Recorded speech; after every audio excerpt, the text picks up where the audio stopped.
I used to believe that love was something that bloomed naturally when two people saw each other fully.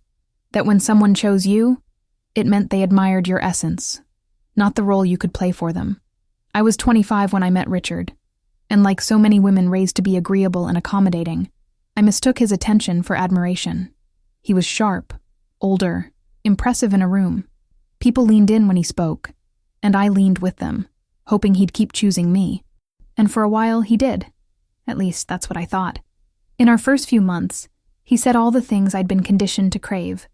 Words about how different I was, how refreshing it felt to be around someone who didn't try to outshine everyone. He told me he was tired of women with too many opinions, women who didn't know when to stop talking. He liked that I listened. He liked that I didn't interrupt. I mistook that for respect, too. When he proposed, I was flattered. And when he suggested that I quit my job in event coordination to focus on the home, he dressed it as a gift. He said, "You deserve to rest, babe. You've worked enough. Let me take care of us now." There was something seductive in the way he framed it, as if stepping out of the world was a reward for being loved. I accepted. I became the woman he said he wanted. I cooked. I decorated. I organized his schedule, remembered his mother's birthday, wrote Christmas cards to his clients. I read books in secret, ones about psychology, marketing, design, because part of me still wanted to stay alive in there, under the skin of the wife he'd curated. He praised me when we were alone, said things like, "You're the calm to my storm," and I thought that meant he cherished me. But what he really meant was, stay quiet while I take up space. The first time I felt something shift was during one of his work dinners. He invited me last minute, told me to wear something low-key but elegant, and warned me not to dominate the conversation. "These guys don't like women who make it about themselves," he said, slipping on his blazer. I laughed softly and asked if I could at least mention I used to plan high-profile conferences. "Sure," he replied, "but don't make it seem like you miss it." That night at the restaurant, he introduced me not by name, not by any of the things I'd ever done or been, but with a smile and a sentence I'll never forget. "This is my wife. She keeps the house running while I bring home the real wins." They all chuckled. I smiled too, but inside something cracked. It was so small I didn't know it had started bleeding until much later. He was a man who needed to shine, and I was the woman he'd chosen to dim. Not because I lacked brightness, but because he didn't want to share the spotlight.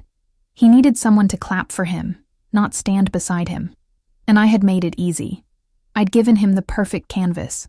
A wife who didn't argue, didn't question, didn't interrupt. A woman who baked when angry, cleaned when anxious, and waited in silence when disrespected. I remember once asking him if he'd ever read any of the articles I sent about behavioral economics, stuff I found fascinating and had quietly studied over late nights. He said, "Sweetie, I don't need you for that. If I wanted a think tank, I'd go to work." I laughed. Not because it was funny, but because that's what I was supposed to do. There was a growing gap between what he saw when he looked at me and who I really was. And the more I tried to show him, the more he blinked past it. He didn't want a partner. He wanted proof of his success. A polished woman who didn't challenge him, who looked good at events, who didn't complicate things with ambition or pride. I became an accessory to his narrative. And the cruelest part? I thought I was lucky, because every now and then, he'd toss me a compliment like a bone. "You're so grounded." Or, "I couldn't do this without you." But even those had an edge. Grounded meant predictable. Couldn't do it without me. Meant I did the labor he didn't want to do. Unpaid and invisible. Sometimes, late at night, when the house was clean and he was asleep, I'd sit on the kitchen floor and wonder if anyone would recognize me if I left. Not physically, emotionally. Would anyone know what I was capable of? What I dreamed of becoming? I had started to suspect the answer was no. And it wasn't because I lacked anything. It was because I had buried myself so deep in pleasing him that even I had trouble remembering where I ended, and he began. He once joked to a friend on speakerphone, thinking I wasn't in the room, that I was the best investment he ever made. Low maintenance, high yield. I didn't flinch. I just kept folding laundry. But something in me flared that night. Something hot and sharp and final. He had chosen me because I was brilliant. And then he spent every year afterward trying to convince me I wasn't. But he hadn't erased me. Not fully. There were still pieces. Pieces that read. Pieces that listened. Pieces that planned. Quiet, resilient little pieces gathering under the surface like sparks. And someday, I knew, they would ignite. Not for him. Not to prove him wrong. But to remember who I was before I learned to shrink. And when I burned bright again, he would see it. And he would blink. And he would finally realize he hadn't chosen a dull housewife. He had chosen a fire and spent years trying to smother it.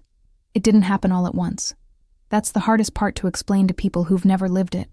There was no single day when I woke up and realized I was disappearing. It was more like a slow erosion, like water wearing down stone in places you don't notice until there's a crack you can't fix. Richard was never overtly cruel in those early years. He was polite, even charming in public. And when we were alone, he wrapped his criticism in compliments so carefully that I often thanked him for them. I remember the first time he said the phrase that would go on to shape years of my life. We were in the middle of a conversation about one of his business pitches. I'd suggested a small shift in his approach, something I'd seen used effectively in a TED Talk weeks earlier. And before I could finish, he put his hand up, gently, and said, "You don't understand this, love. It's not your world." Then he smiled. And I smiled too. Because how could I be offended by someone so calm, so reasonable? He wasn't yelling. He wasn't angry. He was just making it clear this wasn't my place. And I accepted it. That phrase became a refrain. I'd hear it when I tried to offer an opinion about his work, about politics, about investments, even about how he managed our household finances. He used it like a scalpel. Precise, deliberate. Cutting just enough to draw doubt, but never enough to provoke rebellion. "You don't understand this." I began to believe him. Of course I didn't understand the stock market, or software development, or logistics. I had stopped working. I hadn't touched a spreadsheet in years. I was too busy picking out curtains and planning his mother's birthday party. The world he operated in had become a tall building I no longer had access to, and I accepted that my place was in the lobby, smiling politely as he waved from the penthouse. It's strange how quickly we adjust to invisibility when it's disguised as comfort. Richard didn't want me to suffer. He wanted me content, contained, quiet. He brought me flowers on random Tuesdays. He praised my cooking in front of his friends. He called me his rock. But every time I tried to stretch, intellectually, emotionally, even physically, he gently pulled me back. When I said I wanted to join a community book club, he said, "You know how you get when you're around opinionated people." When I mentioned maybe volunteering for a local campaign, he said, "Politics would eat you alive, babe." And when I once joked about starting a blog, he laughed and said, "What would you even write about? Laundry tips?" Then he kissed my forehead and went back to his laptop. Over time, I began to edit myself before I even spoke. I stopped bringing up ideas that weren't light or domestic. I avoided topics that might lead to that same dismissive look, the one that said I was wandering into territory above my clearance level. It's ironic. I'd always been a curious person. I used to devour books on everything from behavioral economics to urban design. I loved documentaries, journals, long conversations that went deep into philosophy and culture. But in our home, curiosity became a liability. Questions were interruptions. Opinions were threats. And I wanted peace. So I played the part. I became the woman he could show off as supportive, non-threatening, perfectly contained. I baked. I curated our living room like a showroom. I smiled when he explained basic concepts to me like I was a bright child and not a grown woman who had once managed six-figure events. But something inside me was grieving. I didn't know what to call it then. It wasn't anger. Not yet. It was more like a quiet mourning, like I was attending the funeral of a version of myself, and no one else had noticed the body.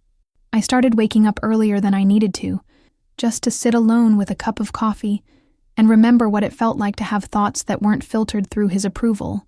Sometimes I'd write little notes to myself in the margins of old notebooks, ideas for articles, phrases I liked, things I'd overheard on podcasts. None of it went anywhere, but it was mine. A small rebellion maybe, or maybe just a lifeline. The hardest part was how normal it all looked. Friends admired us. His family adored me. My own parents would say things like, "You're lucky to have a man like Richard. He really provides." And he did. We had a lovely home, a beautiful car, vacations once a year, and all the while I was shrinking, centimeter by centimeter, until I barely took up space in my own skin. But because there were no bruises, no yelling, no slammed doors, I convinced myself that it wasn't real abuse, that maybe I was just too sensitive, that maybe all women gave up a little of themselves when they got married, that maybe this was just what love looked like once the honeymoon was over. One afternoon, I overheard him on the phone with a colleague. He was pacing the kitchen, sipping wine, talking about a project that had just secured funding. I remember the way he laughed when the guy asked how things were on the home front. "Oh, he said, "same as always. She's holding down the fort, making banana bread or whatever. Just my little homemaker. My little homemaker.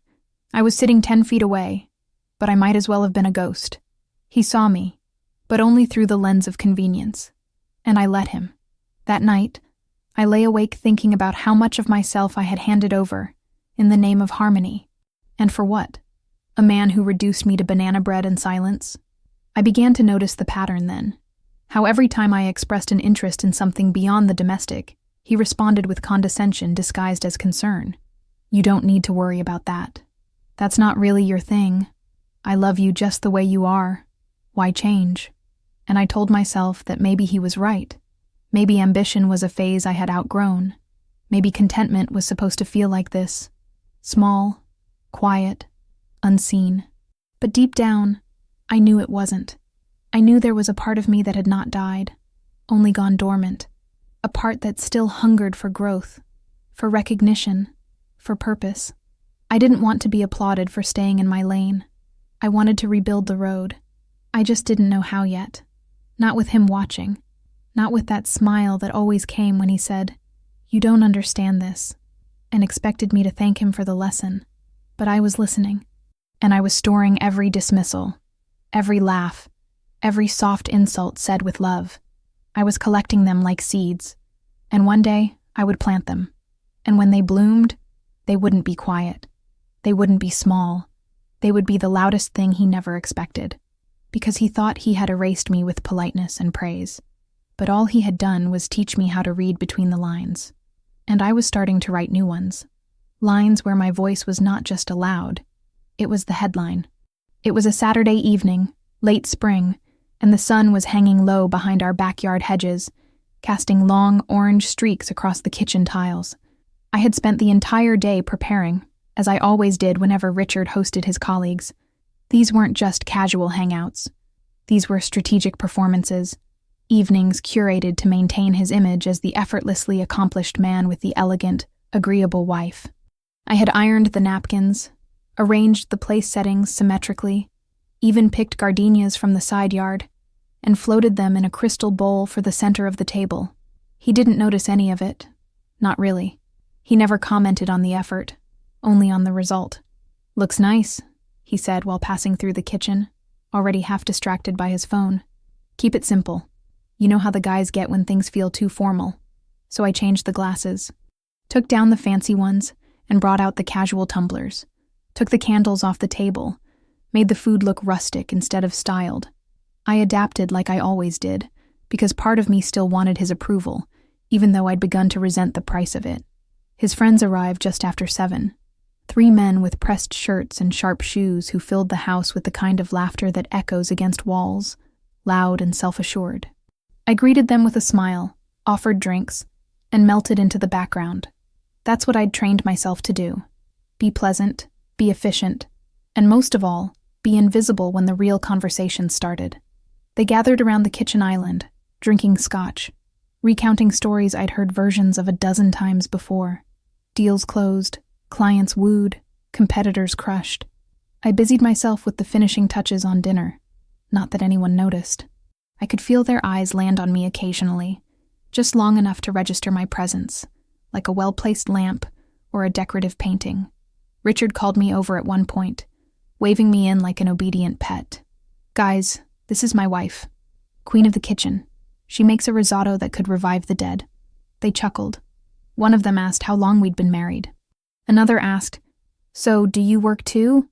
Or does he keep you locked in here with a rolling pin? I opened my mouth to answer.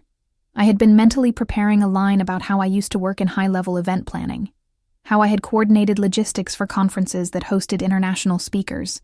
But before I could speak, Richard raised a hand and interrupted.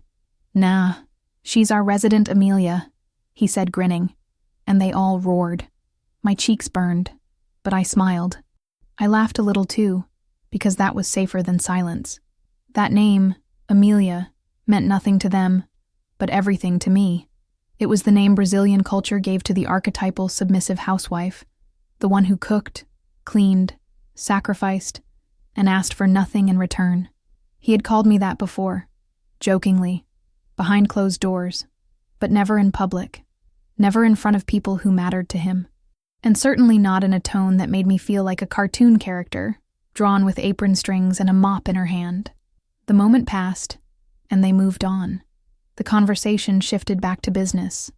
I retreated to the stove and stirred the risotto, staring into the bubbling grains, my stomach turning with something I hadn't let myself name yet. It wasn't just humiliation. It was erasure, sealed with a smile. He had reduced me in front of others, packaged my entire existence into a digestible punchline, and done it with the kind of charm that made it impossible to call out. And why would I? He hadn't yelled. He hadn't cursed. He hadn't said I was stupid or worthless. No, he had just made me small, casually and publicly, and the world around him had applauded. Dinner was served. Compliments came my way like crumbs tossed at pigeons. Wow, you really outdid yourself. You should open a restaurant. Man, she feeds you like this all the time?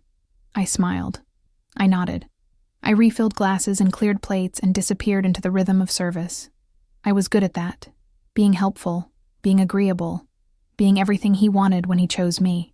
But in that moment, I realized what he had really chosen. He hadn't picked me because he saw potential. He had picked me because I made him look bigger, because I didn't interrupt, because I laughed when he mocked me, because I let the room believe I was lucky to have him. That night, after everyone left, I sat on the edge of our bed and asked, carefully, "Why did you call me Amelia in front of your friends?" He didn't look up from his phone. "It was a joke. Don't be so sensitive." I asked again, more pointedly this time, "Do you see me that way?" He sighed, finally meeting my eyes, and said, "You take care of the house, right? You cook, you clean. That's what Amelias do. It's not an insult. It's appreciation." I felt the air leave my lungs. Appreciation, that's what he called it. As if tying my worth to domestic labor and then making it a public joke was a gift. As if I should be flattered that he acknowledged me at all. I didn't fight him. I didn't cry. I didn't even argue. I just nodded and said, "Okay," and got into bed. But something inside me shifted permanently that night. I no longer wanted to be appreciated. I wanted to be respected. I wanted to be seen. Not as his helper or his mascot or his homemaker. As a full person, with thoughts, with history, with worth independent of what I could fold or fry or iron. I stared at the ceiling for hours, watching the fan spin in slow circles, and I wondered, if I disappeared tomorrow, what would he miss? The person I was, or the functions I performed? The answer I knew was the latter. He would miss the groceries that appeared like magic, the pressed shirts in his closet, the warm meals waiting on the stove. He would miss the ease, the service, the silence, but he would not miss me, because he had never truly looked at me, not beyond the smile, not beyond the apron, and once I saw that, I couldn't unsee it. I began to imagine a different life, not yet a plan, not even a rebellion, just a seed, small, quiet, but real, a life where I wasn't reduced to a nickname, a life where I didn't have to laugh at myself just to keep the peace. A life where I could stand in a room and introduce myself, and no one would dare interrupt. He had called me Amelia that night, but someday he would remember my real name, and it would be written on something far larger than a dinner invitation. It was late, sometime past midnight, and the house had settled into that heavy silence it wore when Richard went to sleep before me. He always slept soundly, easily, as if the world never reached him once he closed his eyes. I envied that. I had spent so many nights lying awake beside him, watching shadows climb the wall, my mind looping with questions I never dared to say aloud. That night had started like most others. Dinner at 7, his usual monologue about the idiots at work, me nodding politely while washing the dishes, then the two of us in bed by 10. He had drifted off quickly, and I had waited, as I always did, until his breath evened out, before slipping from under the covers and heading quietly to the living room with my laptop pressed to my chest like a secret. I had been thinking about it for months, studying something, anything, just to reclaim a little of the world that once felt like mine. I didn't want a degree or a diploma. I wasn't chasing a new title or a big paycheck. I just wanted a window, a way to feel curious again, alive again. I had read somewhere that there were free online courses from top universities: psychology, marketing, digital design. I didn't know what I wanted to pursue, but I knew what I didn't want: to keep feeling like my mind was shrinking to fit a role someone else had written for me. I remember the moment clearly. I was sitting cross-legged on the couch, the glow of the screen lighting up my face, watching a welcome video for a course on behavioral psychology. The instructor was warm, passionate, animated, everything I had stopped allowing myself to be. She spoke about human decision-making, about perception and bias, and something in me stirred like a part of my brain had been in hibernation and was finally waking up. I sat there for hours, absorbing, scribbling notes in a notebook I had once used for shopping lists, my hand aching in a way that felt strangely satisfying. When I finally turned off the screen, it was close to 4 a.m, and I felt a strange mix of exhaustion and exhilaration. I had done something for me, something that didn't serve him or the house or anyone else's image of who I was supposed to be. The next day, I waited until dinner to bring it up. We were eating at the counter, his favorite takeout pasta, the kind he liked reheated and tossed with a little extra garlic. He was scrolling through emails on his phone, not really present, and I said carefully, "I found this course. It's free. It's from Yale. I think I'm going to enroll." He didn't look up. "What kind of course?" he asked, mouth full. "Psychology," I said, keeping my voice even. "It's about how people make decisions. I think it could be really interesting."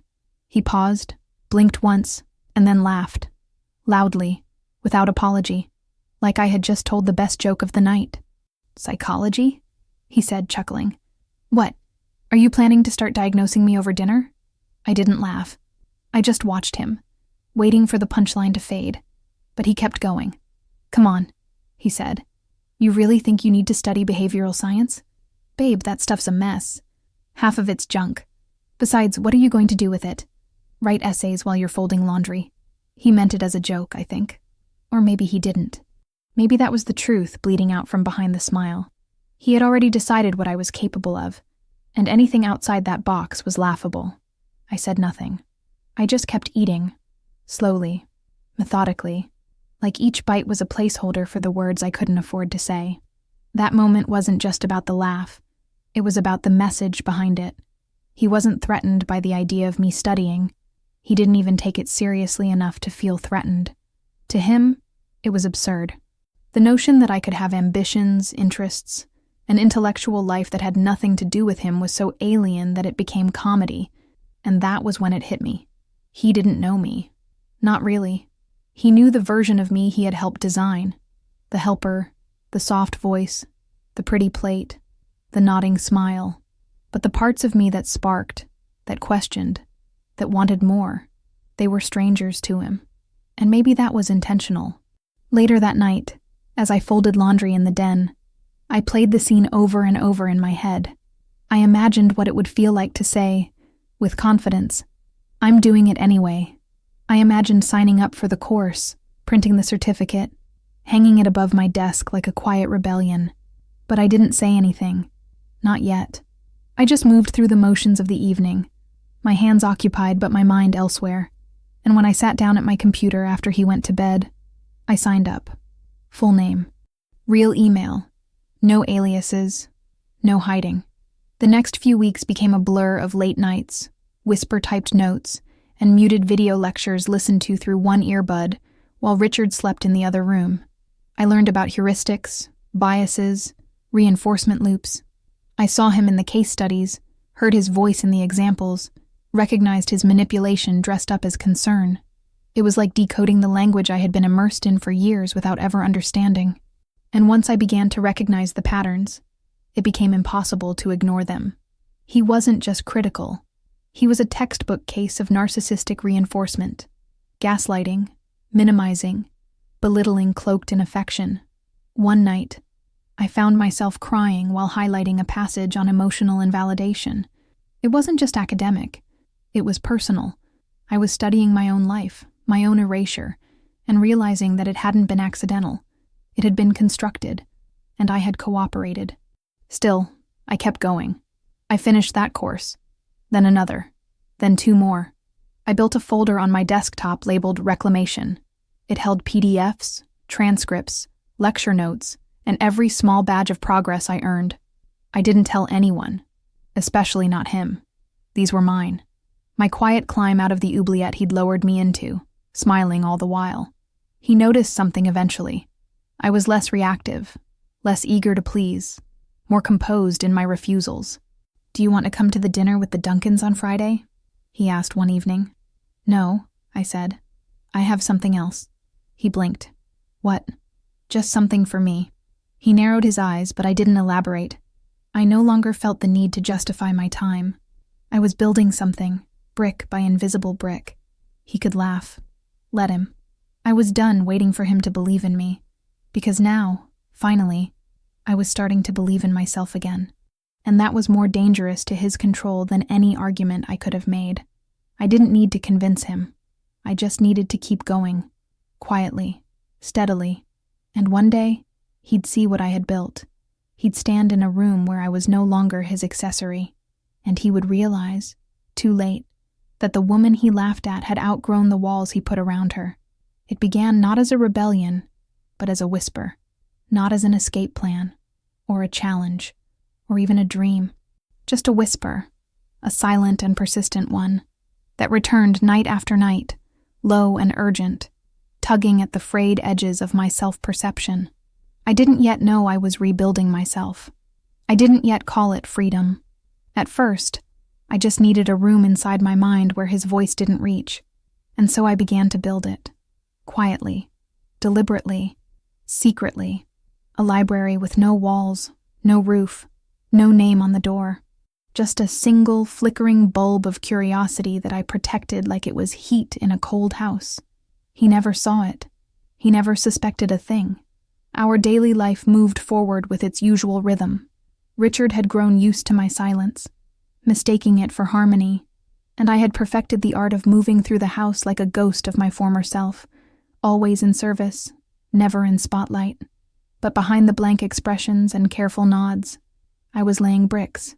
I bookmarked lectures and saved articles, each one tucked into digital folders titled after mundane things: household receipts, meal planning, budget templates.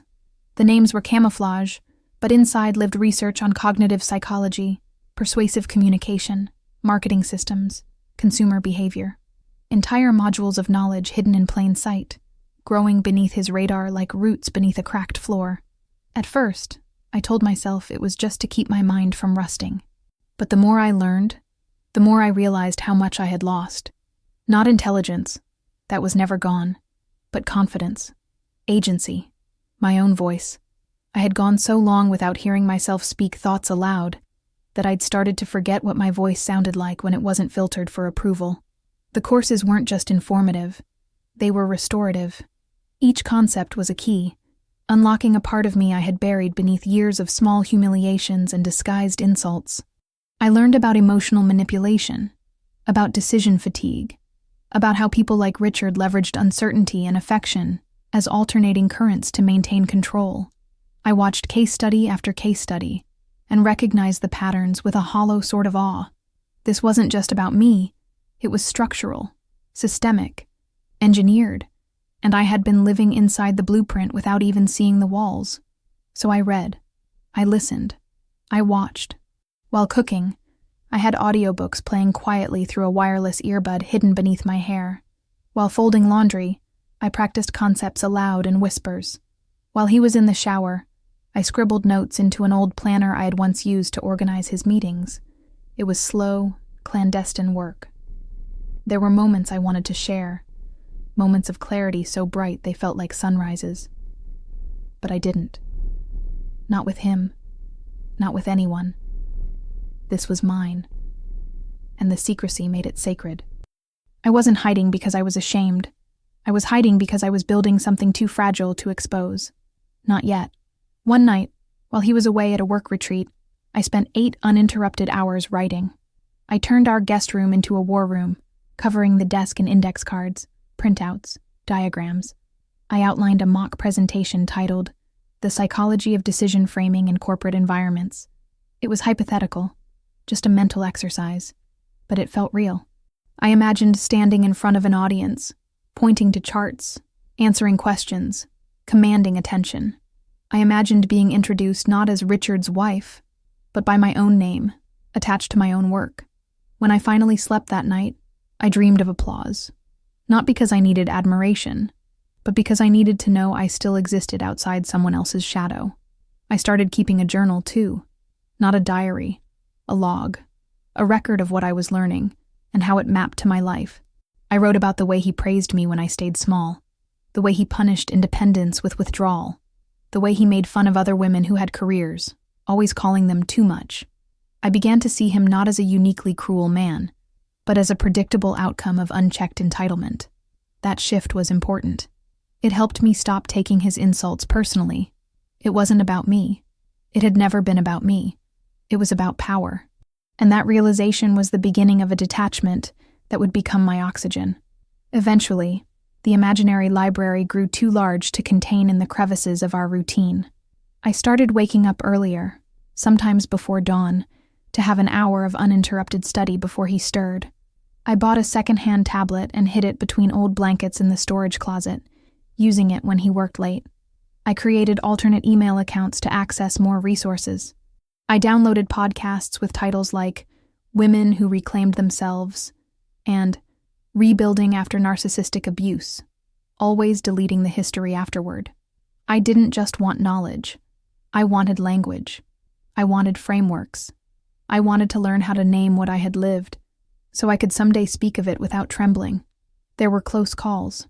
Once, he noticed I had printed out a page on emotional gaslighting. He asked where it came from. I lied and said it was from a magazine I had picked up at the grocery store. He narrowed his eyes, but let it go.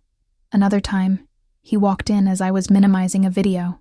He asked if I was watching those cheesy self-help things again.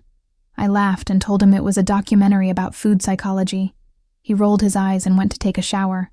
Afterward, I stared at my reflection in the bathroom mirror and whispered, "He doesn't know who you are anymore." And that was the first time I said it out loud. Not angrily, not fearfully, just as a fact. And it was true. The more I learned, the less afraid I became. I started to make plans, small ones, harmless on the surface but precise in their intent. I took inventory of our finances. I made digital copies of important documents and saved them to a cloud account under a different name. I researched legal resources. I began to network anonymously in online forums where women told stories so similar to mine they could have been reading from my journal.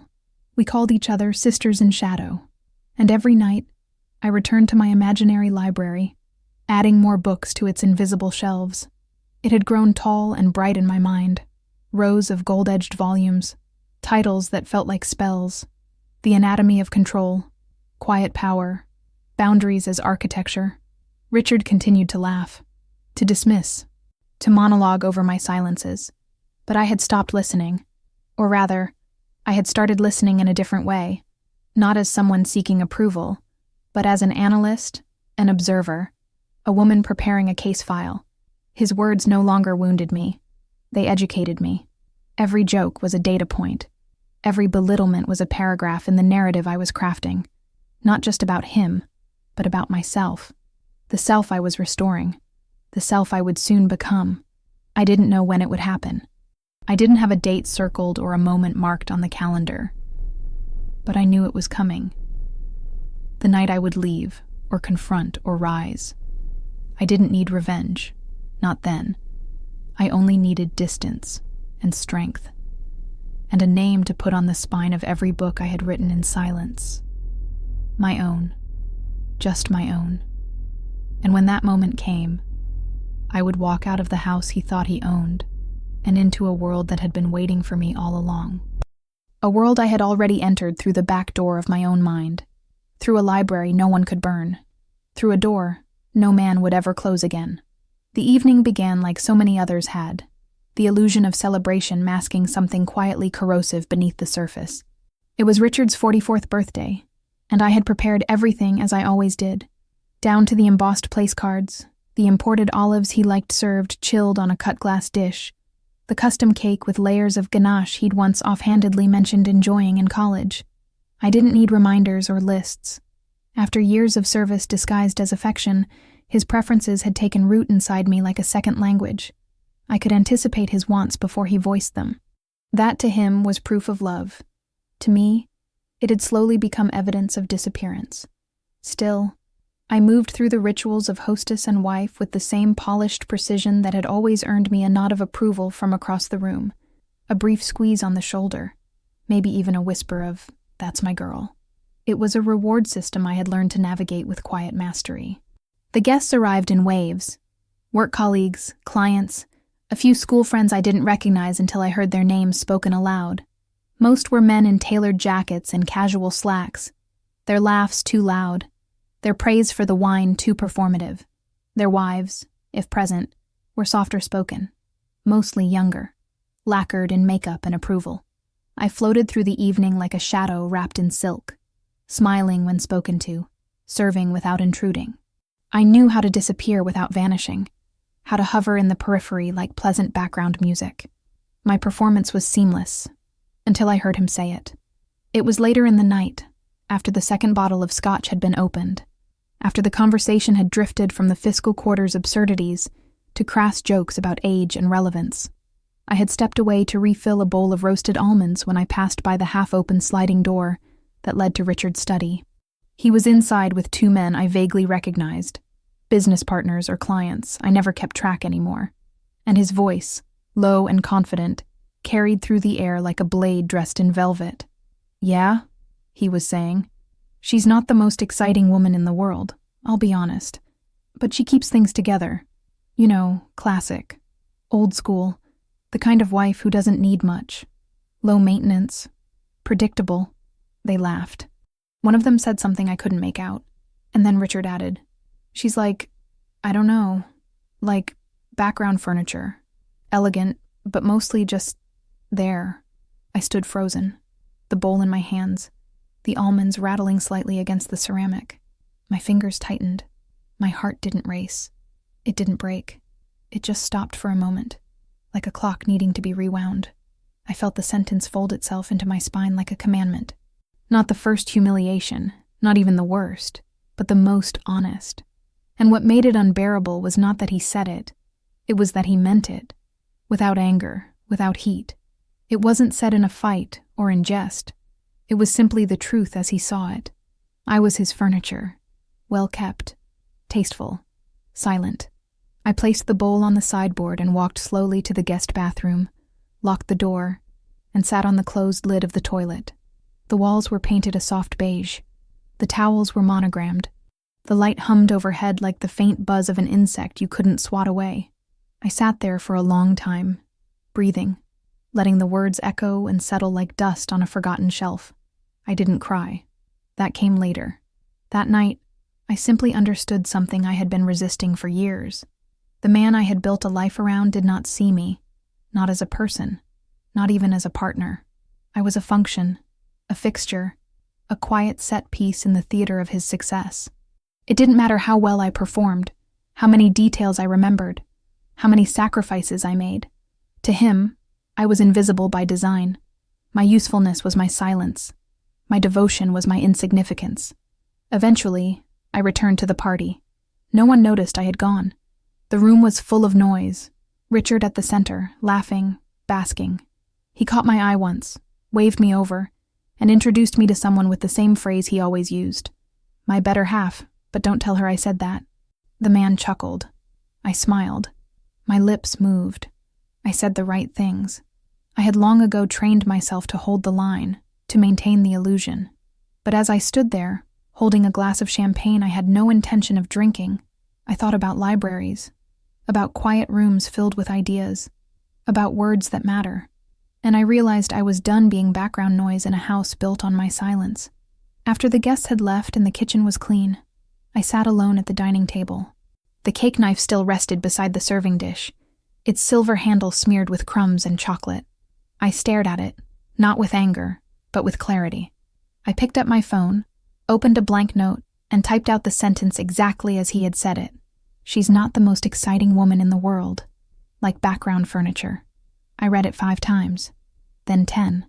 Then I pressed save, not to keep the pain, but to remember the moment the last illusion shattered. Because sometimes you don't need a slap to wake up. Sometimes you just need to hear your worth reduced to decor. In the weeks that followed, I found myself repeating that sentence in my mind every time he kissed my cheek without looking at my eyes, every time he handed me his dry cleaning without a thank you, every time he introduced me with a chuckle that turned my entire existence into a line on a cue card. I wore those words like armor, not to protect me from him, but to protect the part of me that was finally, irrevocably, done. And deep inside the quiet library of my mind, I wrote the title of a new book, one he would never read, one I would someday present aloud, to a room filled with people who actually listened. A book that would begin with a simple question. What happens when the furniture starts walking? It started on a Sunday morning. A quiet one. The kind where the light dripped gently through the blinds and the smell of overripe bananas hovered in the kitchen, waiting to be turned into bread. Richard had already left for a client brunch. He liked to call them that, though I had seen enough email subject lines over his shoulder to know they were more social than strategic. I stood at the counter mixing batter when I paused to rub flour from my hands and noticed the silence. Real silence. No footsteps above me. No keys dropped on marble. No television humming out sports commentary I never asked for. Just me, the spoon, the bowl, the kitchen clock. I didn't finish the bread. I set everything down, wiped my fingers on my apron, and walked upstairs. My heart beat faster than it should have. Not because I was scared, because I was sure. I went to the guest room, the one he rarely entered unless we had visitors, and I opened the old desk drawer. Inside were the fragments of a former life, my last work badge from the event company, a dried-up highlighter, a crumpled flyer from a logistics summit I once helped plan. These things should have felt sad, souvenirs of a woman I used to be, but they didn't. They felt like a beginning, not a return to what I was, but a path through what I had learned. The past was a foundation. What I was about to do would be the architecture. I sat down at that dusty desk, opened my laptop, and opened a blank document. At the top, in bold, Catherine M. Rhodes, Strategic Communications and Organizational Psychology. It looked foreign, but it was mine. I stared at those words for a long moment. Then I began. The first line was the hardest. How do you summarize years of invisible work? How do you articulate the education gleaned from nights of whispered lectures and notepads filled with behavioral models? But I remembered what one of the professors in an online course had said. You don't need permission to call your knowledge real. So I wrote. I listed the courses. Yes, unaccredited. Yes, free. But each one paired with a practical application I had lived. I wrote about behavioral nudges and how I used them to navigate conflict. I wrote about psychological framing and how it shaped the way I responded to Richard's manipulation.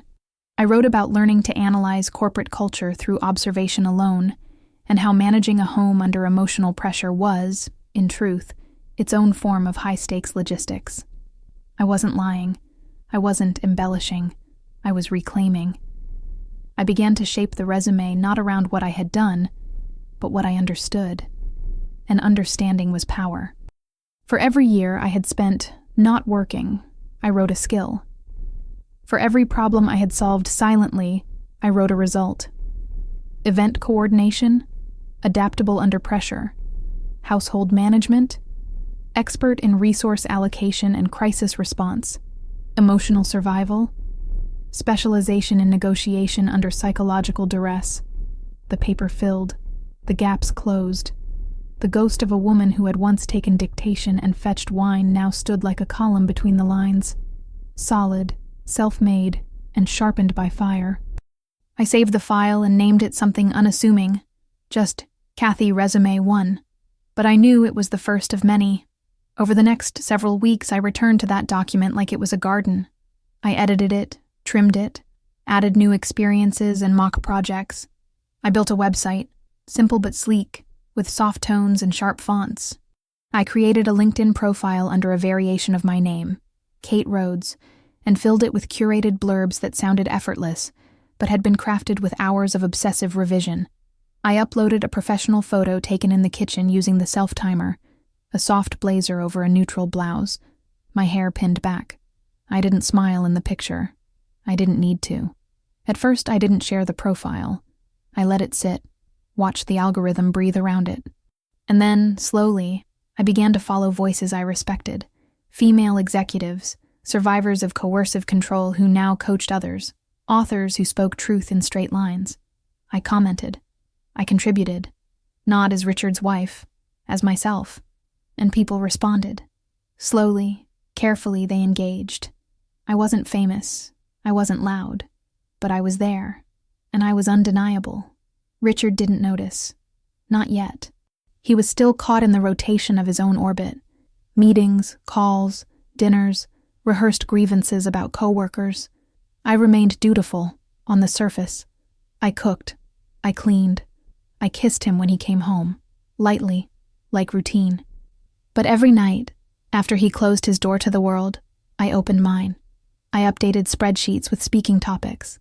I outlined potential workshops. I began to draft a talk I wasn't sure I'd ever give, tentatively titled, The Invisible Executive, How Domestic Spaces Build Strategic Minds. The irony wasn't lost on me. I had been discredited for living in a domestic sphere, but I had mastered systems in ways his colleagues couldn't see. I didn't need a boardroom.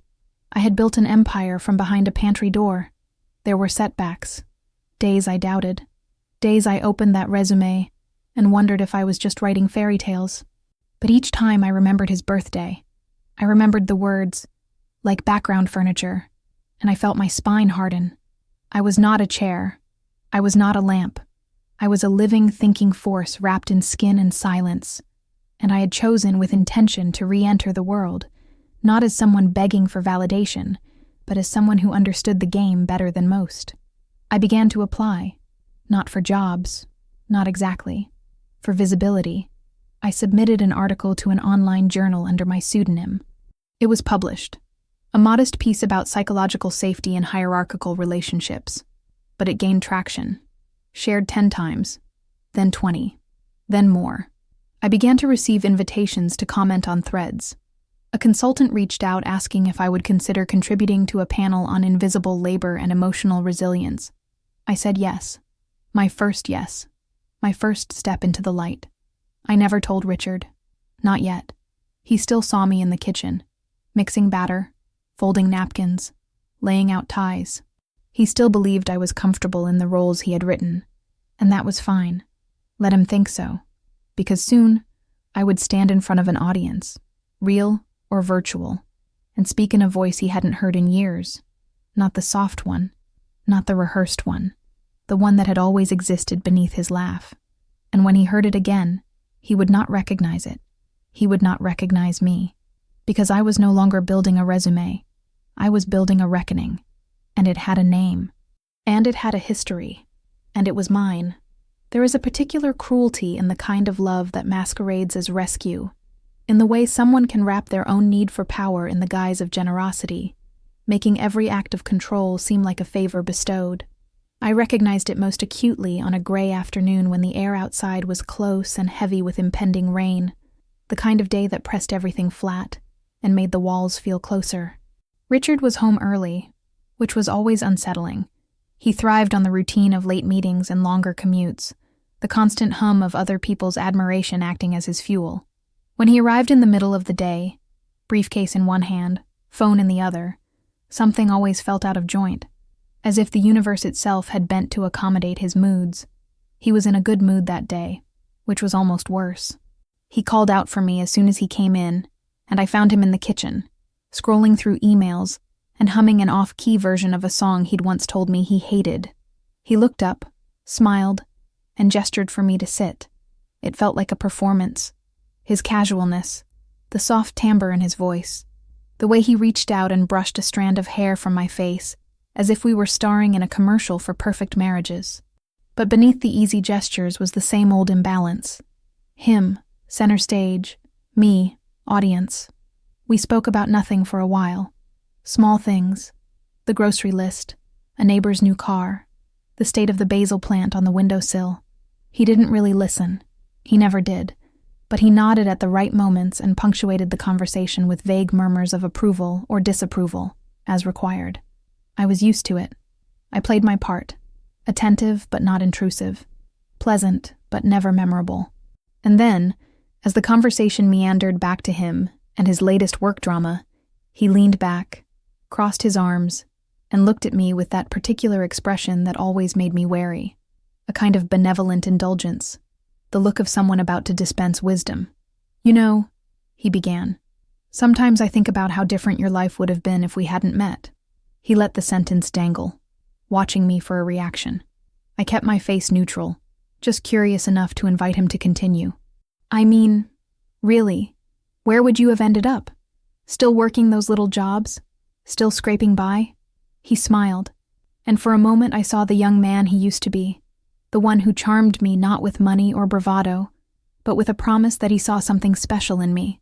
That version of him was long gone, replaced by this new incarnation that relished my dependence.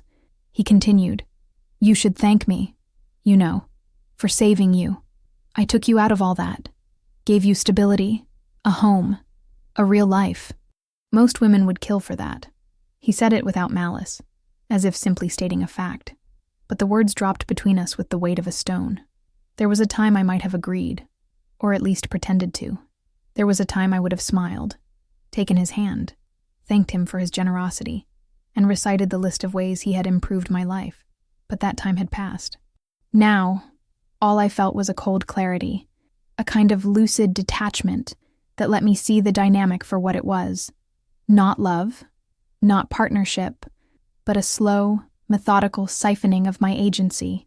My gratitude was the currency he demanded in exchange for my subjugation.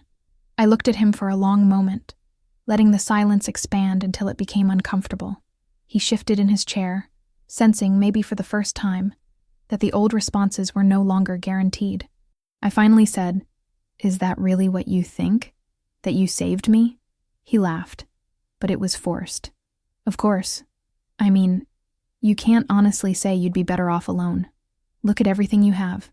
He gestured around the kitchen, as if it were a monument to his greatness, a living museum of his charity. I remembered the first apartment I'd had before Richard, small and bright, and filled with second-hand furniture and plants I watered obsessively.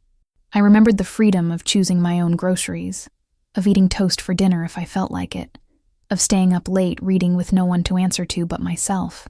I remembered the sense of possibility that came from being in charge of my own small life, no matter how humble, and I realized, with a pang that was equal parts grief and relief, that he had no idea who I truly was. He had never bothered to find out. His rescue was a myth constructed for his own benefit, a story he told himself to justify the slow erasure of my autonomy. I didn't argue. There was no point. Instead, I went about the rest of the day with a new sense of resolve. Every kindness he performed was recast in my mind, every compliment re-examined. I saw the pattern so clearly now, the way he always positioned himself as the giver, the provider, the hero. It was a narrative designed to keep me small, to ensure I never questioned the arrangement, and for years, it had worked, but not anymore. I began to record these moments, documenting them in my hidden journal, analyzing them with the clinical detachment I had learned from my studies. Each entry became another piece of evidence, another brick in the foundation of my eventual escape. He noticed, after a while, that I was changing, that I no longer thanked him so profusely for the basics of existence, that I no longer sought his approval with every decision.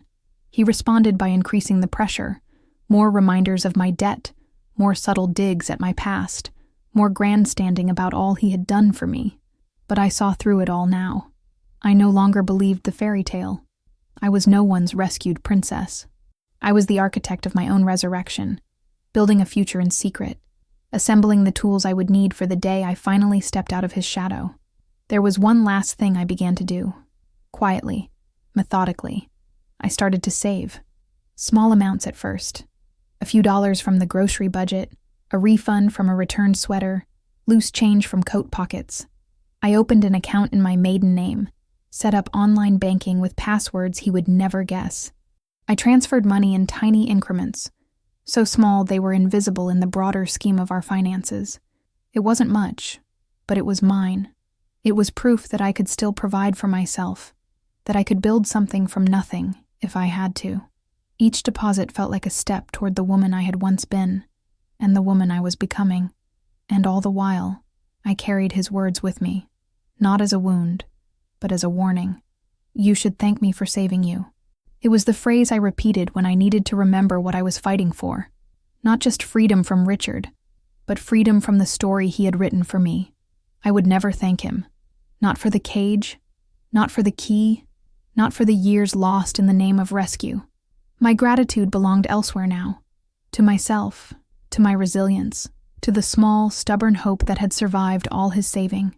One day, I would walk away, and I would owe him nothing. Not even a backward glance. Not even a thank you. It happened on a Wednesday. The kind of day that seems innocuous in retrospect. Utterly unremarkable until you realize it is about to cleave your life into a before and after. That morning, the air was oddly crisp for late summer, and the city glimmered with that clean, washed light you only notice when you have nowhere urgent to be. I was at home, folding fresh towels, the soft hum of a podcast in one ear, when Richard called to say he'd be late. His tone was breezy, almost offhand, but I'd lived with him long enough to recognize the subtle, extra warmth he reserved for when he was lying. I answered with my usual, "No problem. I'll leave dinner out for you." And he replied, "You're a gem." That phrase he used like a paperweight, something to pin me down with when he wanted to be elsewhere. There had been signs, of course. The sudden spike in after-hours meetings, the new cologne, the way his phone was never left unattended. I told myself stories to rationalize it all. Quarterly stress, midlife itch, a harmless need to feel desired. But beneath the rationalizations, there was a tension I felt every time his key turned in the door at midnight, and I pretended to be asleep. For months, I had tiptoed around the growing silence between us, desperate to preserve what was left, and even more desperate to avoid the humiliation of admitting how little of him had ever truly belonged to me. The truth arrived by accident, as truths often do. I was clearing out his old briefcase, a battered leather thing he hadn't used in years, preparing it to donate. I found a folded receipt wedged in the inside pocket, a receipt for dinner at a hotel restaurant on a night I knew he had claimed to be at a networking event. 2 glasses of wine, a dessert meant for sharing, a room number written in his tight, business-like script at the bottom. The details clicked into place with a kind of sickening logic, and the image that rose in my mind was not the act itself, but the ordinariness of its orchestration. Richard, smiling across a candlelit table, offering practiced compliments to someone who still believed him capable of sincerity. I waited, not for confrontation, not for answers. I already knew what I needed to know, but for the calm that comes with finality. He came home that night later than usual, whistling as he tossed his keys on the entry table, pausing just long enough to kiss my cheek before heading upstairs to shower. I sat at the kitchen table, the receipt folded in my hand, tracing the letters of the room number with my thumb, thinking about how easily he moved through the world, how deftly he performed devotion and indifference in the same breath. It wasn't until the following weekend, when the story finally unraveled, that I learned the details. I found a text message on his phone. He had left it charging in the den, forgotten in the rush to a golf game with friends. The message was from her, an intern at his company, bright and eager, her words all exclamation points and breathless affection. I scrolled through weeks of conversation, photos, emojis, the kind of naked hopefulness that once belonged to me, but had long since been replaced by resignation. He had coached her on her presentations, critiqued her wardrobe, complimented her intellect in the same patronizing way he once praised my groundedness. The script was the same, only the actress had changed. When I confronted him, he didn't deny it. He didn't apologize, not really. He stood in the center of the living room, arms folded, chin lifted, and said, "Look, Catherine, people change. You've changed. You're not the same woman I married. You're older. You don't have the energy anymore. I need someone who makes me feel alive again. You should understand that." He said it gently, as if delivering an overdue truth, a favor I ought to thank him for. I felt nothing, not the hot, jagged anger I'd always feared, not even shame, just a kind of cool, distant acceptance, as if I had been waiting for this permission to let go for years. He offered me freedom wrapped in betrayal, and I took it without tears.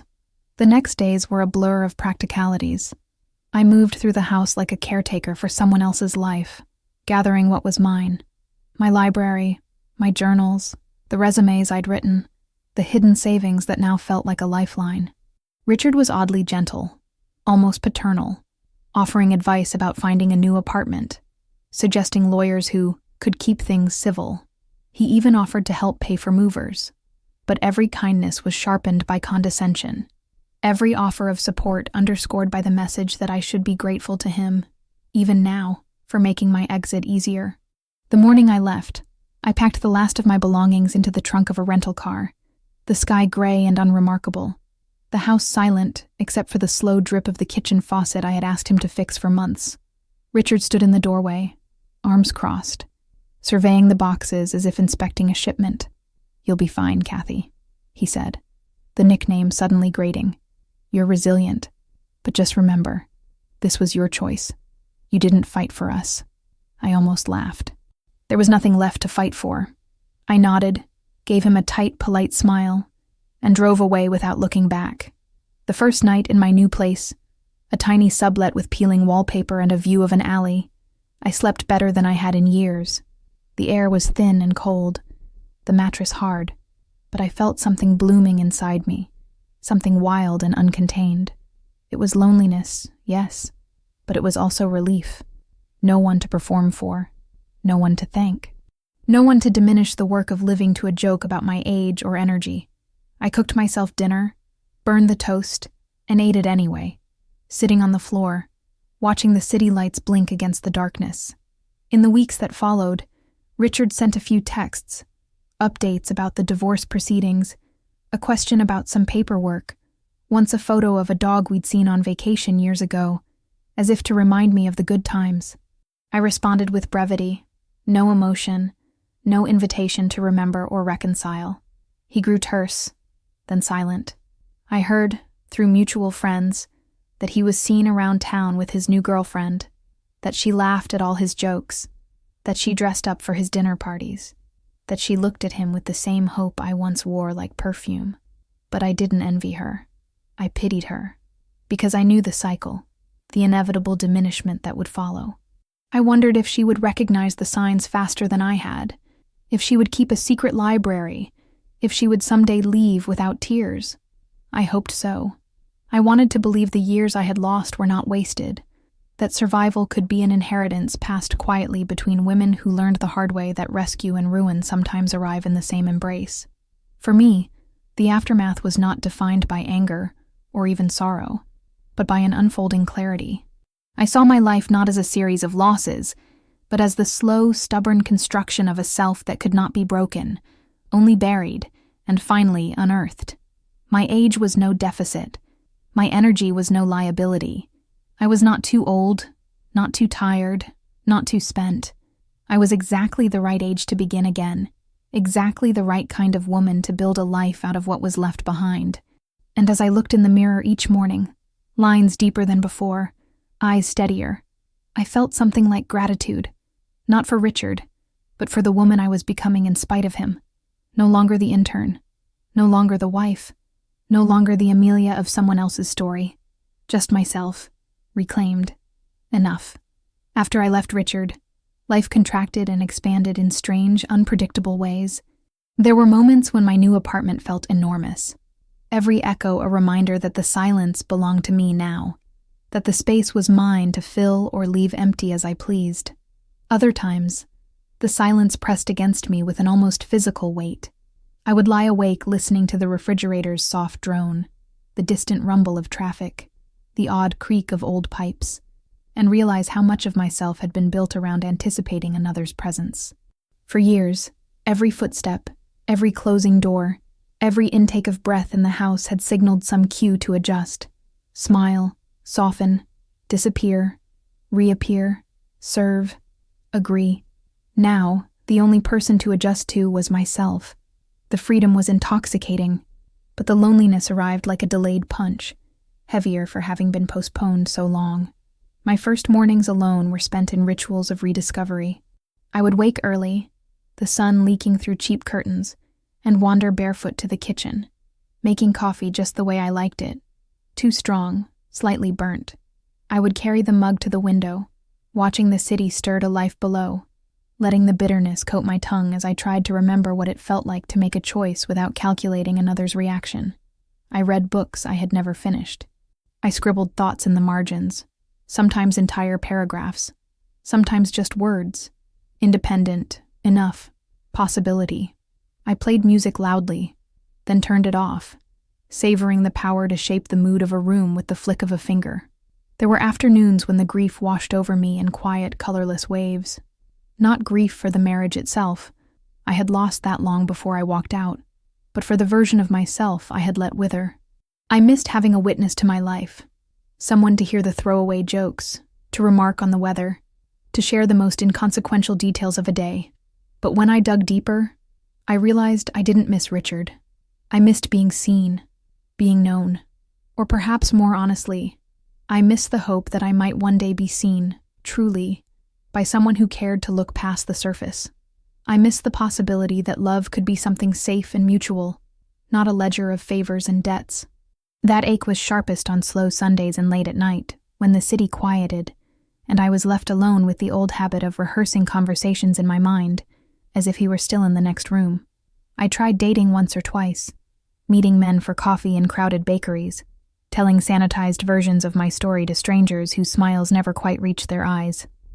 They were kind enough, eager enough, but it was like trying to slide into a coat that no longer fit. I would listen to them talk about their exes, their jobs, their plans, and feel myself drifting away, untethered. I wasn't ready. The wounds weren't fresh, but they hadn't yet faded to scars. I was still finding my footing on ground that shifted daily beneath me, and so I returned home alone, grateful for the key that fit my own lock, and the knowledge that solitude, for now, was a form of healing. During this time, I clung to my studies with renewed urgency. The library I had built in secret now expanded into every corner of my life. I devoured course after course, moving from psychology into business communication, leadership, negotiation, personal branding. I started sharing my insights on forums under my pseudonym, connecting with women across the world whose experiences mirrored my own. Their stories were lifelines, threads of survival, perseverance, reinvention.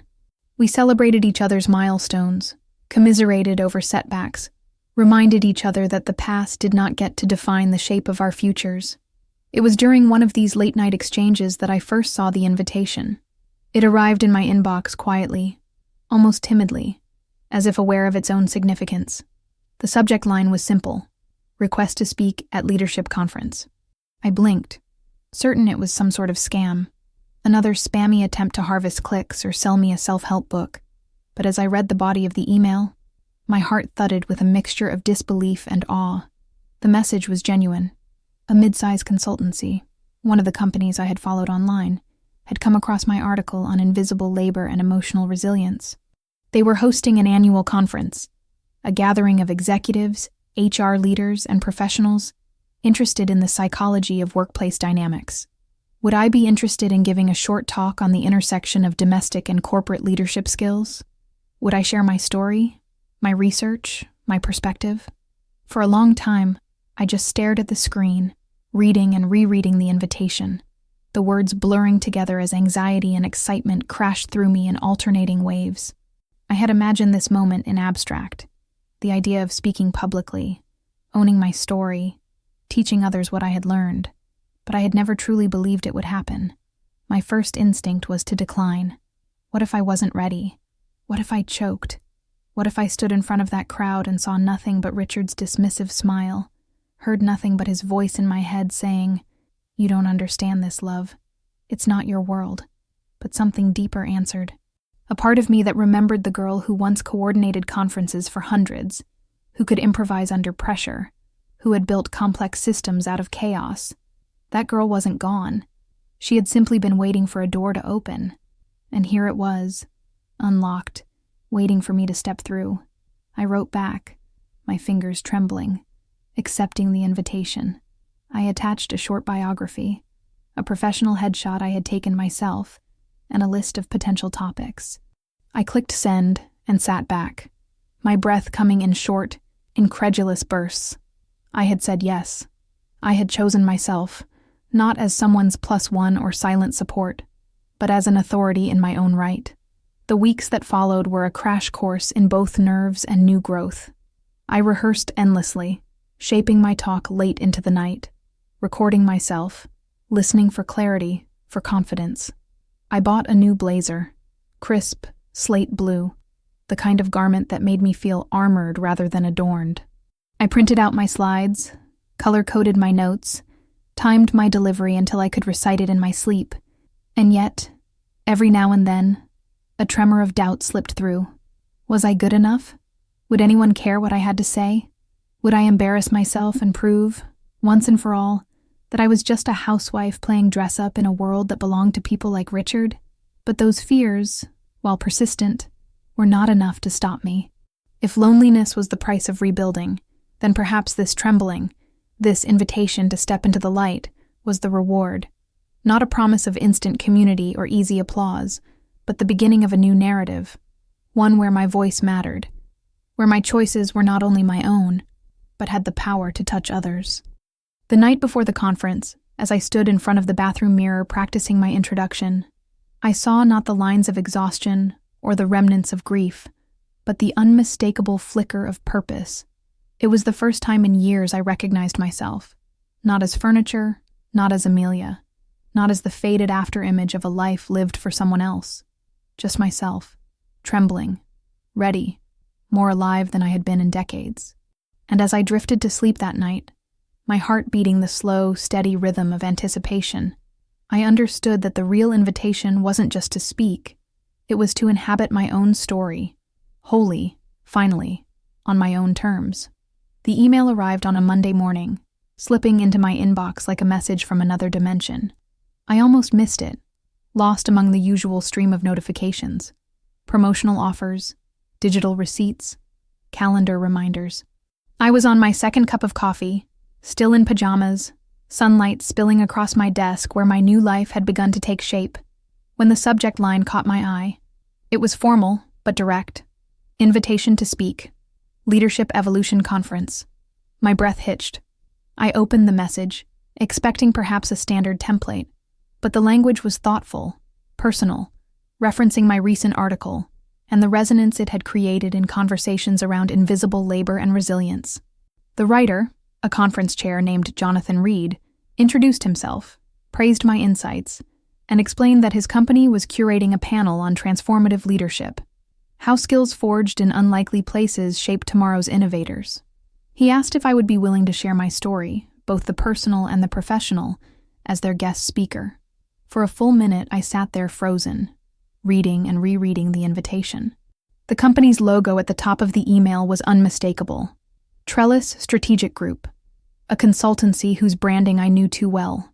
The navy and gold banner, the precise font, even the language echoed the hundreds of brochures I had proofread, the press releases I had rewritten behind the scenes in my old life. But it wasn't the logo that made my pulse thunder in my ears. It was the address in the email signature. Reed's name was there, but beneath it, in the CC line, was another name. Richard Rhodes. I stared at those 10 letters, heart galloping. My former married name, his surname. It was all the confirmation I needed. Richard still worked for Trellis. In fact, he had once boasted about managing their high-profile annual conferences, crowing about the importance of big ideas and fresh voices. Now, ironically, they were reaching for me. My worlds, old and new, were about to collide. I could have said no. It would have been easy, even sensible. Who would fault me for declining an invitation to appear in the very halls where I had once been diminished, to tell my story to a crowd that likely included the very people who watched me fade in Richard's shadow. But there was something irresistible in the symmetry, a sense that this was not just another speaking engagement, but the first test of the woman I had worked so hard to become. I took a long, steadying breath, fingers hovering over the keyboard, and began to type my acceptance. I thanked them for the invitation, included my bio, attached an outline of my proposed talk, tentatively titled How Domestic Labor Built My Executive Mind, and signed with my new, old name, Catherine M. Rhodes. No titles, no abbreviations, just the name I had fought to reclaim. In the days that followed, anticipation and dread coiled together in my chest, an old and familiar dance. I prepared relentlessly, poring over every detail of my talk, adjusting slides, practicing answers to potential questions. At night, sleep eluded me. I'd stare at the ceiling, reliving every moment of my marriage, Richard's dismissive jokes, the audience of colleagues who laughed along, the weight of being background furniture. I thought of the times I had imagined myself standing before a crowd, finally seen, finally heard, and wondered if the fantasy could survive the reality. The morning of the event arrived too quickly. I woke early, heart drumming, the sky outside streaked with silver rain clouds. I dressed with care, choosing a soft gray suit with sharp lapels, a cobalt blouse that made my eyes seem deeper, older. I pinned my hair back, left my makeup subtle, and checked my bag 3 times before leaving the apartment. The city felt different as I walked to the train, charged, trembling, alive with the possibility of what was about to unfold. The conference venue was one of those modern glass buildings that seemed to shimmer with ambition, every surface polished and reflecting the movement of people who strode through the lobby with purpose. I signed in at the desk, feeling the press of my heart against my ribs, and followed a volunteer down a corridor lined with framed awards. I caught a glimpse of myself in the dark glass of a window, upright, composed, a woman who looked like she belonged here. I held on to that image tightly as I entered the speaker's lounge and found my name on a neatly printed schedule. There it was, keynote, Catherine Rhodes, and beneath it, listed as one of the senior managers on the organizing committee, Richard Rhodes. In the hour before my talk, I moved through the backstage preparations on autopilot, answering last-minute logistical questions, checking the projector, arranging my note cards. My mind kept flicking back to the years I had spent in Richard's orbit, the constant self-minimization, the subtle violence of being kept small. The bitterness threatened to rise, but I tamped it down, forcing myself to focus on what mattered now: the room, the story, the opportunity to rewrite my narrative on my own terms. And then, all at once, it was time. The house lights dimmed, the hush of anticipation rolled through the auditorium, and the stage manager ushered me forward. I walked out beneath the hot glare of the spotlights, the crowd a sea of faces blurred by distance, every heart in the room invisible, but pulsing with its own story. I paused at the podium, exhaled, and began to speak. I told them about invisible labor, about the power forged in silence, about building resilience in the shadows. I spoke of how the world so often failed to see the minds that kept everything running, the minds trained not in boardrooms but in kitchens, nurseries, hospital waiting rooms. My voice didn't shake. I looked up and saw him then, halfway back in the audience, shoulders tense, mouth a hard line. I felt his eyes on me and I let them rest there for a moment, not as challenge, not as plea, but as witness. For once he was the one who could not look away. When the applause came, it was like a tide, cresting and breaking over me, and for the first time I did not shrink from it. I stood tall, bathed in the glow, the name on the screen behind me not a sentence but a declaration. Catherine Rhodes, speaker, survivor, builder of futures. I could feel the years of erasure burning away in the heat of that moment. Every humiliation answered not with anger, but with presence. And as I stepped down from the stage, hand outstretched to accept the congratulations of strangers, I carried with me the knowledge that the story I had begun to write, so long ago in secret, was now part of the world, no longer hidden, no longer afraid. Later, in the quiet of the restroom, I allowed myself a single, quiet smile. I caught my reflection.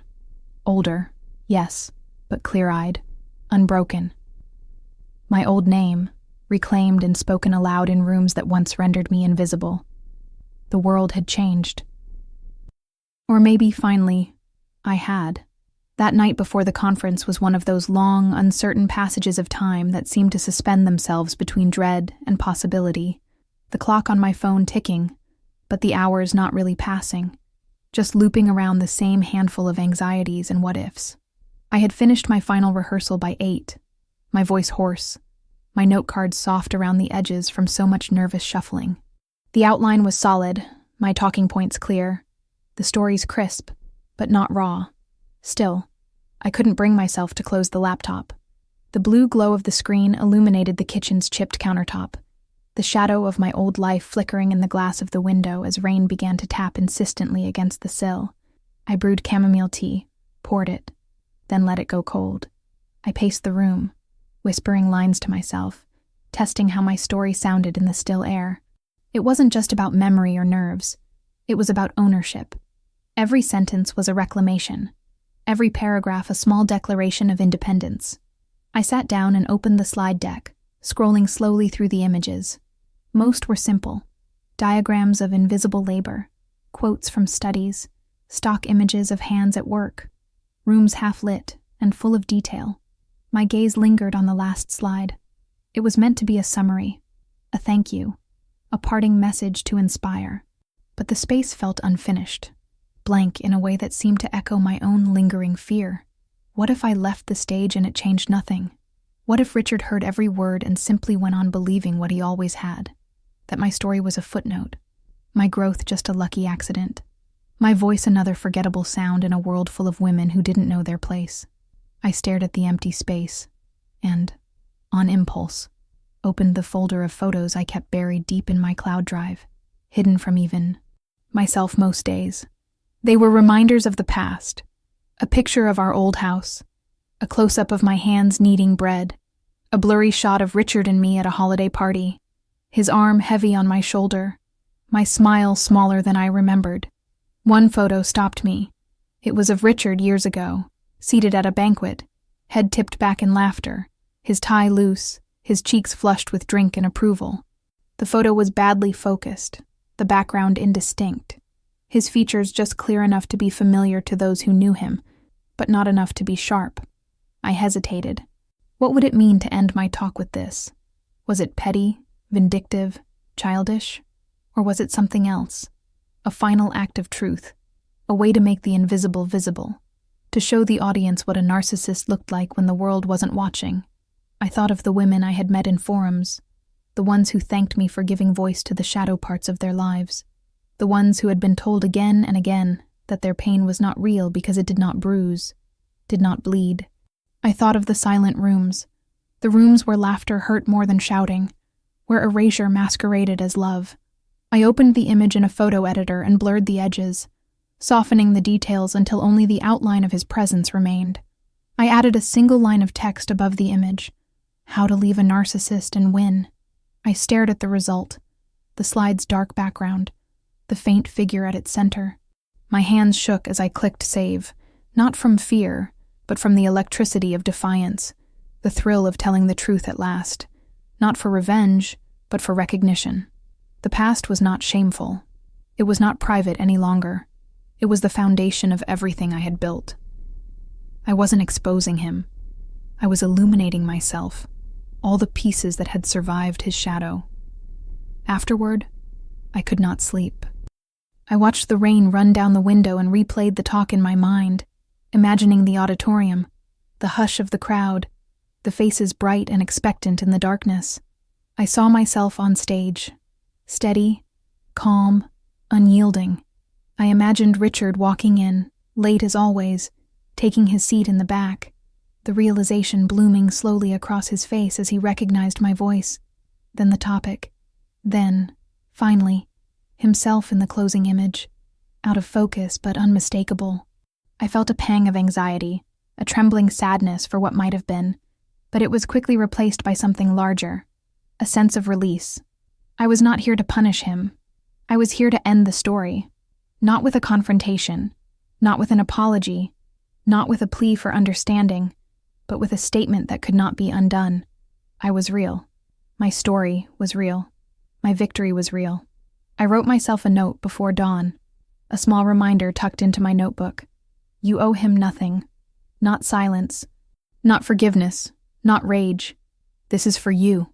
I tucked the note into my bag, next to my notes, next to the slide deck on a USB drive labeled simply, Home. When the first light crept through the window, I stood and stretched, my body tired, but my mind as clear as it had ever been. The day had arrived. I showered, dressed, and pinned my conference badge to my jacket. My hands trembled just a little, but I welcomed the feeling. It meant I was awake, alive, present in the story I had fought so hard to reclaim. As I locked the door and stepped out into the silver morning, the city smelled of rain and old leaves, of endings and beginnings tangled together. I walked to the station, each step lighter than the last, my fears trailing behind me like shadows that had finally lost their power. The world was open, full of strangers and possibilities. For the first time, I knew I would not falter, not because I had banished the past, but because I had made peace with it, honored it, given it shape and weight, and a voice all its own. In the elevator to the conference floor, I caught my reflection in the mirrored wall. The face looking back was older, lined, resolute. There was a spark there that had survived years of weathering, a glint that belonged to the girl I used to be and the woman I had become. I squared my shoulders, took a slow breath, and felt the certainty settle in my chest. I had come here to finish a story, but in truth, I was only just beginning. There is a particular chill to the moments just before you step into a room where everything might change. A hush that settles over your thoughts, pooling behind your ribs and making your palms ache with anticipation. That morning, the city was slick with last night's rain, the sky the color of old pewter, and the world outside the conference center glistened with a hush that made it feel almost holy. I arrived early, too early, carrying my bag pressed tight to my side, the USB drive with my slides a talisman, its weight both grounding and terrifying. I passed through the empty marble atrium, the click of my shoes sharp in the silence, and signed in at the registration desk where a young woman in a headset smiled without really seeing me. She handed me a name badge that read, Catherine Rhodes, guest speaker. The letters large and clear, and for a fleeting moment I wondered what Richard would think, seeing my name worn so openly, my identity no longer hidden or appended to his. I spent the hour before my talk in the green room, sipping tepid coffee and listening to the distant hum of the audience gathering in the auditorium beyond. The other speakers moved in nervous orbits, checking notes, straightening ties, practicing smiles. I drifted to the edge of their circles, content to be an observer. Every few minutes I checked my phone, more from habit than hope, half expecting some last-minute message from Richard. An apology, a warning, a petty attempt to rattle me. But my phone stayed quiet, the only messages from my small circle of new friends, women who had helped stitch me back together, their words full of encouragement and pride. You've got this. Speak for all of us. We're listening. I closed my eyes, letting their belief settle over me, a quiet armor, something softer than defiance but stronger than doubt. The coordinator came for me at 10:02, a man in a too-tight blazer with a clipboard, his tone brisk but kind. You're on in 3, he said, leading me through a warren of backstage corridors. We stopped behind a heavy velvet curtain, and I heard the low buzz of the crowd on the other side, hundreds of bodies rustling, clearing throats, checking their programs.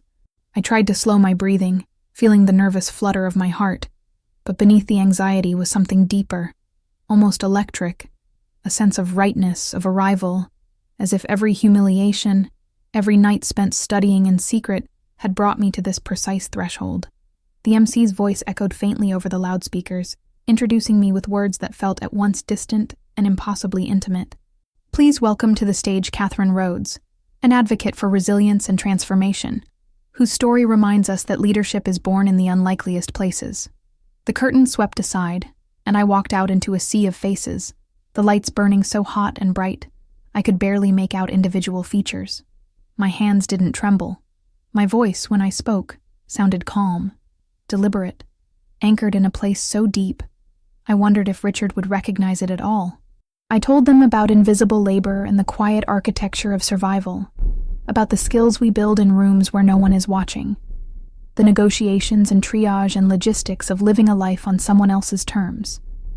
I wove in data and stories, the science and the scar tissue braided together until the line between them disappeared. I spoke of loneliness, of learning to see myself again, of the slow reclamation of purpose that comes not in one shining moment, but in 100 small, stubborn choices made in the dark. I felt the attention of the crowd settle around me, not as scrutiny but as witness. A room full of strangers listening, not to judge, but to understand. About halfway through, just as I shifted to a story about the first time I realized my helpfulness had become a cage, I heard it, the subtle groan of the auditorium's rear door. I didn't turn, but the audience did, a ripple of motion and curiosity passing through the back rows. I knew it was him. The timing was too perfect, the energy in the room suddenly brittle with recognition. I kept my eyes forward, focused on the gentle faces nearest me, and pressed on. My words grew sharper, more precise. I let the old stories spill from me, unvarnished, honest, naming what had once gone unnamed. Gaslighting, minimization, the kind of erasure that looks like love until it starts to eat you alive. I saw heads nodding, saw tears in the corners of eyes, felt the hush thicken and deepen as my story became, for a moment, theirs as well. The final slides came into view. I took a breath, steadied myself, and introduced the last lesson. Sometimes the hardest part isn't leaving, I said. It's believing you deserve to. I advanced to the penultimate slide, a quote about resilience, its letters glowing warm and gold against the cool blue screen. I saw him now, unmistakable in the crowd, standing just inside the door, face drawn, his jaw set tight in a line that once would have cowed me into silence. He didn't move, just stared at the stage, at me, as if trying to rewrite the past with the force of his gaze. For the first time in years, I met his eyes, not with fear or longing or apology, but with a calm, unbreakable steadiness. He looked away first. I finished with the final slide, the blurred image, the title, How to Leave a Narcissist and Win. The air in the room changed, a current of shock and admiration passing from seat to seat, laughter and applause rising up together, filling the space with a sense of collective release. I stood in the center of the stage, the lights blinding, the clatter of hands and voices washing over me. In that instant, I was not a cautionary tale or a survivor to be pitied. I was a woman who had come through the fire with her story intact, who had chosen her own name, her own ending. As the crowd rose in ovation, I glanced again at the back of the room. Richard was gone. The door hung open, swinging gently, letting in a slice of gray daylight. I wondered if he'd slipped out quietly, unable to bear the spotlight that was never his to command, or if he'd simply realized that in this room, in this story, he no longer mattered. It didn't matter. The story was never about him. It was always about the women, about me, who survived, who learned to speak, who built a stage where once there had only been a kitchen, a corridor, a quiet, stifling life. Afterward, I moved through the crowd like someone waking from a long dream. Strangers clasped my hands, pressed notes into my palm, thanked me for giving words to their own silent battles. One woman, hair streaked silver, eyes soft with tears, hugged me tightly and whispered, "You made me believe I could leave too." I stood in the bathroom later, my cheeks damp, my shoulders trembling with gratitude, and stared at the woman in the mirror. I recognized her at last. Not for who she had been, or what she had lost, but for the story she had the courage to finish, with the door still open behind her, and the future at last her own. The room was still vibrating with applause as the final slide faded from the screen, that blurred image lingering in the collective mind of the audience, even as the words, "How to Leave a Narcissist and Win," dissolved into the auditorium's pale blue light. My heartbeat seemed to echo in that vast space, strangely calm, no longer quickened by fear or anticipation, but steadied by the knowledge that the truth, spoken clearly, could be its own form of shelter. For a moment, the world contracted down to the warmth of so many faces turned toward me, curious, admiring, some openly weeping, many simply nodding as if at last someone had said aloud what they had whispered in their own kitchens, their own dark nights. I closed my laptop and gathered my note cards with hands that hardly trembled. The moderator, a young woman in a tailored suit, crossed the stage and took my hand in both of hers, murmuring her thanks, eyes shining.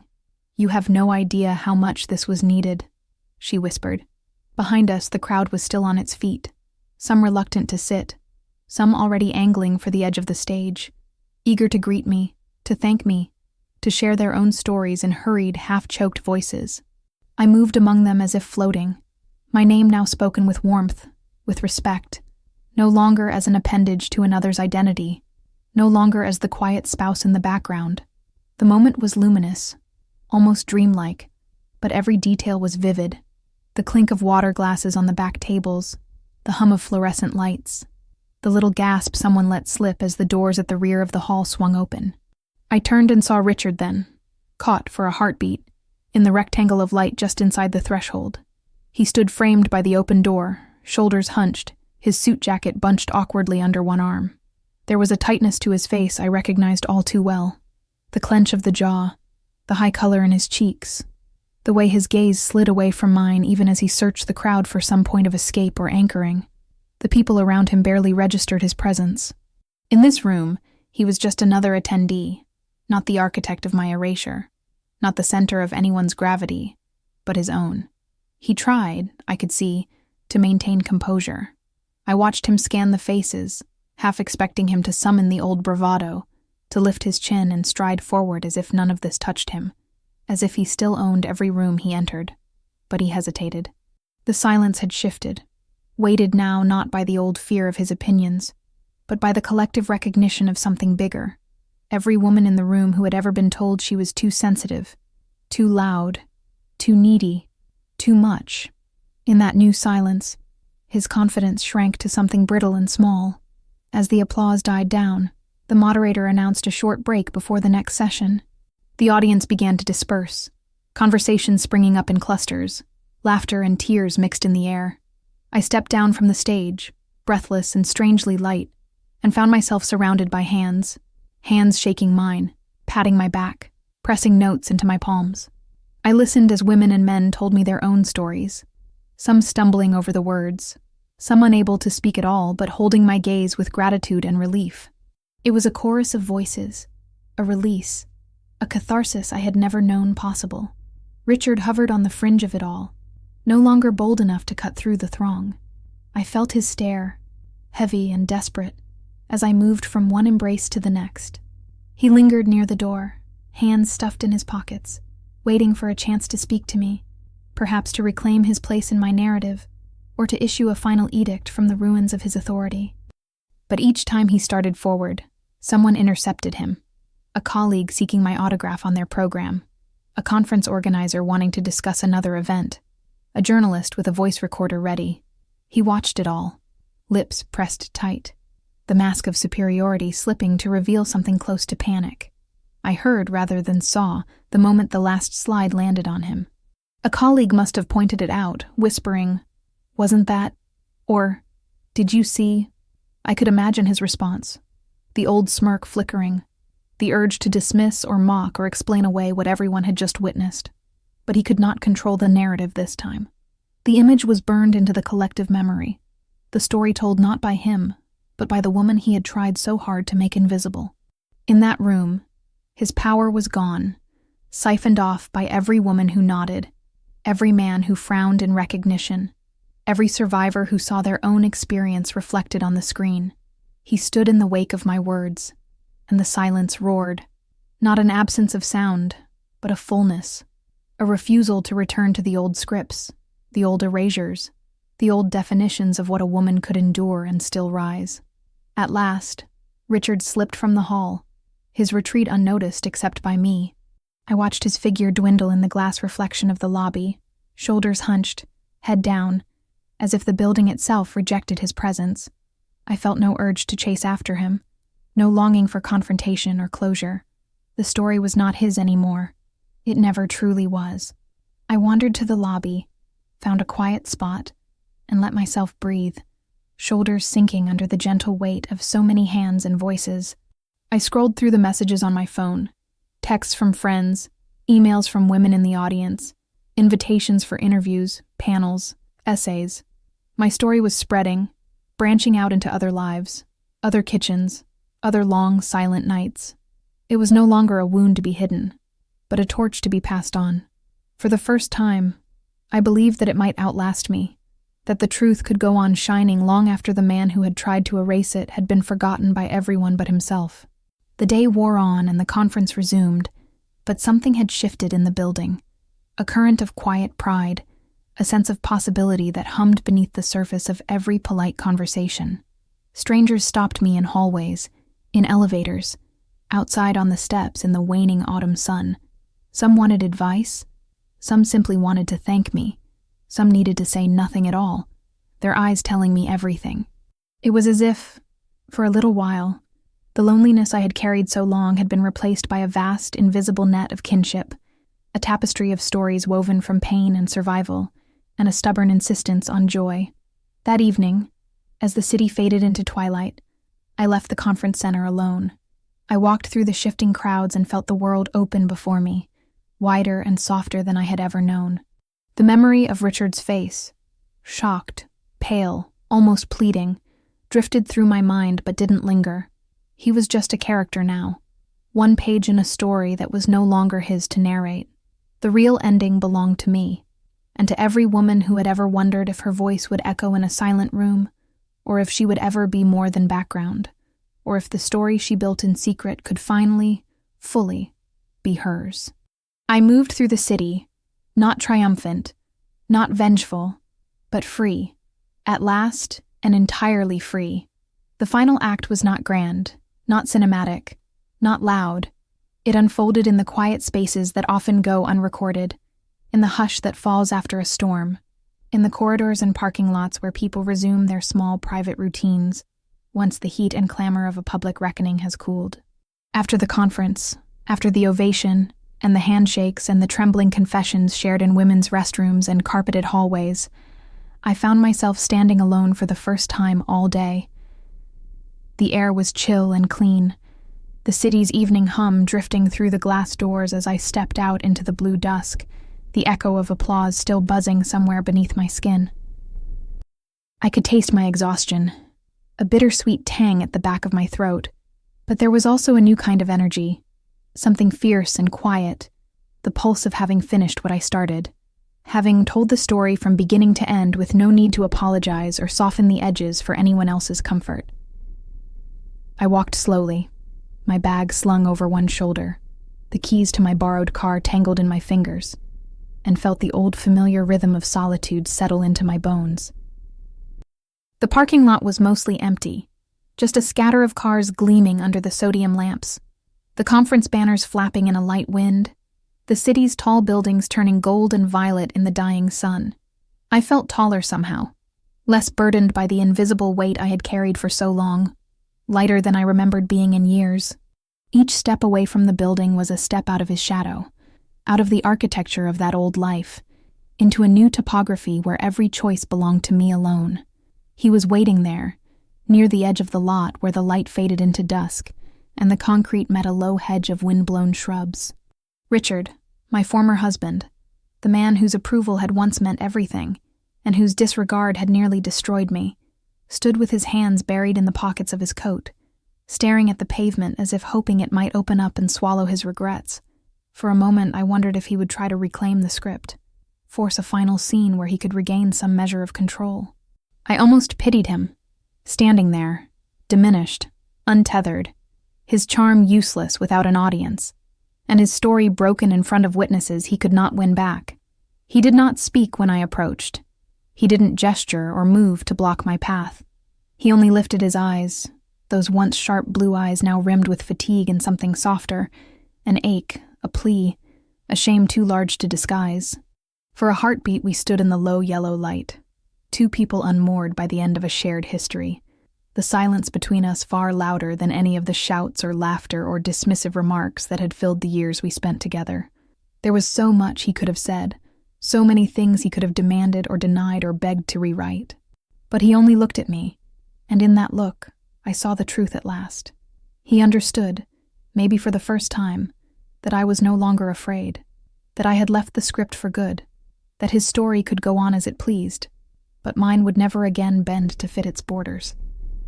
He opened his mouth as if to speak, but no words came. I saw him swallow, watched his gaze fall to the ground, his posture shrink inward, as though some invisible current had finally swept through him and emptied out all the performances, all the old arrogance, all the brittle insistence that he alone got to decide who mattered and who disappeared. He reached for something, a phrase, a memory, perhaps a last fragment of the man who believed he could rescue me forever, but found nothing to give voice to the loss that now belonged only to him.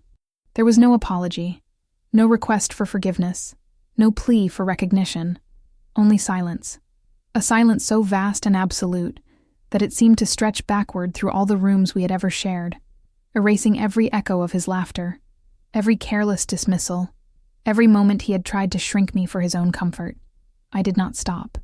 I did not offer him comfort or anger, or even the satisfaction of my pain. I simply met his eyes once, steady and unblinking, and nodded, a gesture of recognition, of closure, of a shared history that was finished now, irretrievably and forever. Then I walked past him, my pace slow and even, the sound of my shoes on the pavement a small but certain song of freedom. I did not turn back. I did not wait to see if he watched me go. It didn't matter anymore. The story had been told. The old debts had been paid. The old fears buried. The old love dissolved into memory. All that remained was the road ahead, open, quiet, shaped by my own hands and my own desires. I reached my car, unlocked it, and sat for a moment in the driver's seat, hands still trembling but not with fear. I let myself cry, not for what was lost, but for what had been reclaimed. My dignity, my story, my right to be seen as more than an echo in someone else's house, more than a punchline in a kitchen full of men who would never know my name. I looked out across the city, the lights winking on one by one, and understood at last that victory does not always roar. Sometimes it is the hush that follows a truth spoken plainly, the silence that falls when you no longer need to explain yourself, the freedom that arrives when you leave someone not with rage or bitterness, but with nothing left to say. As I drove away, the night swallowed up the parking lot, the last traces of Richard shrinking into shadow behind me. Ahead, the streets opened wide and unfamiliar, promising nothing, demanding nothing, simply waiting to be named. I rolled down the window, breathed in the cool, uncertain air, and felt, for the first time in all my years, not alone, but whole. The ending was mine, and so, at last, was the beginning.